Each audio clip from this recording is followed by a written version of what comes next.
संतुष्ट और प्रसन्न रखे गए सेवक संकट काल में जहां साथ देने के लिए खड़े हो जाते हैं, वहां प्रायः निकट संबंधी भी नहीं खड़े होते। प्राणी मात्र के अंदर भगवान की ही ज्योति प्रकाशित है। दिव्य दृष्टि से देखोगे तो तुम्हें पता चलेगा कि स्वयं तुम भी भगवान हो। उसी प्रकार आर्य सुमंत्र भी भगवान का ही रूप है।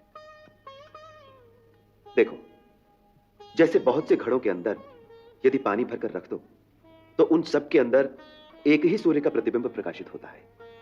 वही सूर्य बाहर आकाश में भी है और वही सूर्य प्रत्येक घट के अंदर भी है। यह अस्त्र तुम्हें इसलिए दे रहा हूं क्योंकि परम शक्तिशाली लवणासुर का वध करने के लिए कदाचित तुम्हें इसकी आवश्यकता पड़ सकती है। परंतु मेरी एक बात स्मरण रखना, जब अत्यंत आवश्यक हो, अर्थात तुम्हारे सामने जीवन और मरण का प्रश्न आ जाए, तभी इसका प्रयोग करना। यह अस्त्र अत्यंत भयंकर है।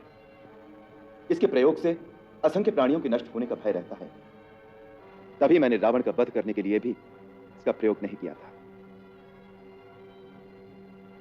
शत्रुघ्न, शास्त्र कहता है वीर को उतनी ही शक्ति का प्रयोग करना चाहिए जितनी परम आवश्यक हो। आपत्ति काल में केवल वीरता की ही परीक्षा नहीं होती, मनुष्य के धर्म की भी परीक्षा होती है। लक्ष्मण, वीरता केवल शस्त्र उठाने को ही नहीं कहते। कभी कभी शस्त्र न उठाना परमवीरता की निशानी हो सकता है।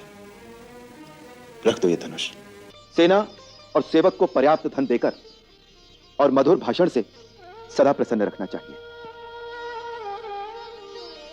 संतुष्ट और प्रसन्न रखे गए सेवक संकट काल में जहां साथ देने के लिए खड़े हो जाते हैं, वहां प्रायः निकट संबंधी भी नहीं खड़े होते। इसलिए सेना और सेवक को संतुष्ट और प्रसन्न रखना चाहिए। एक बात और, पिताश्री ने एक बार मुझसे कहा था कि राजा को सदा सेना के आगे रहना चाहिए। सेना उसका बहुत आदर करती है।